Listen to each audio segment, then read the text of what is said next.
Hello, everybody. Welcome to another diction lesson with Mr. Schuwer, Dr. Schuwer.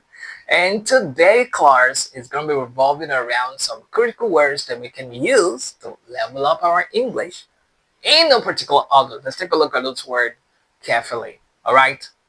The first one is grok. Say everyone after me. Grok. Grok means to look at someone else's food in the anticipation and the hope that they will give you a part of it. That's groking when you are anticipating that someone will share a part of the meal with you. That's groking. And in pidgin English, we call that longer throat. All right. So never say longer throat. You rather say grok, like a dog. Okay. Okay. The next one is stoops. And that is to make a noise by sucking air and saliva through the teeth, typically to express noise and derision. Typically to express noise and derision. So that's the word to use, not is. So never say is, you rather say stoops. Third word is mollycoddle. Mollycoddle simply means to over pamper someone, overindulge someone, such that they can do things independently on their own. That's mollycoddle. Remember, in scripture make it a bond and declare that train up a child in the way to go. It didn't say mollycoddle a child. So children are meant to be trained in a boy or girl. Train up a child, not train up a girl. So if you are 7 or 8 years old and you can do the dishes, that means you have the mollycoddle. Especially the last born in the house. Last born, raise up your hand. You know yourself. You're always mollycoddle. Last born. You know, the firstborn is always look like the maid of the house. Firstborn, you can feel me, right? Mollycoddle. The next word is flounce, and that is to leave a place in anger. You know, in anger. That's flounce. And the next word is snickered, and that is a suppressed laugh. Like for instance, you want to laugh at something and you don't want a person to laugh at someone else or something, and you don't want and the whole people together know that you're laughing, and you just suppress the laugh, and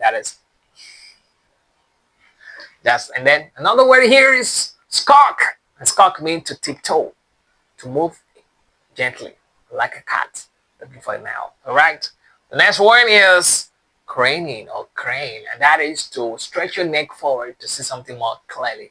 Probably you want to gossip, more or less, just want to see something more clearly. All right, like a giraffe. So those are the 7 words. Let's go through it again for purpose of clarity and right pronunciation. The first one is grok. Can everybody say grok? So loud, say grok. Second word is stoops. Stoops and not is. Don't say you are easing. No. Large stoops, not large is. That's the word is mollycoddle. Mollycoddle. So never say overpan or never say you're spoiled. No, you just say you're over it's mollycoddle. And we have flounce, we have snickered, we have skawk, and we have craning. Let's read the story together. Read along with me, everyone. Leaner sat a curious incident at the cafe. That's the title of the story. Leaner sat at the cafe. So let's read the story together. Leaner, the curious incident at the cafe. That's the title of the story. Leaner sat at the cafe sipping her tea while watching the people around her. Across the room, a man groped. Remember the meaning of grope? Groped at a couple. Married people called couple. Enjoying a large slide of chocolate cake. His hungry eyes fixed on every bite they took. At the table, a teenage boy let out a loud stoops, clearly annoyed by his mother faxing over him. Stop trying to mollycoddle me, Mom. I can handle things on my own.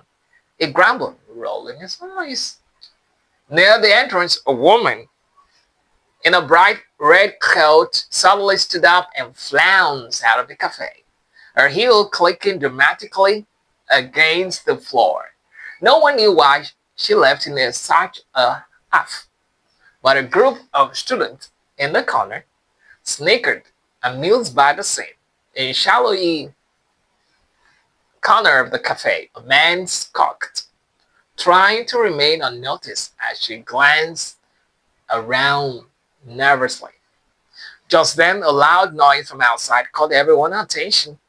People turned towards the window, some even craning their necks to see what was happening. It turned out to be nothing more than a delivery truck struggling to park. Let's read the story again together.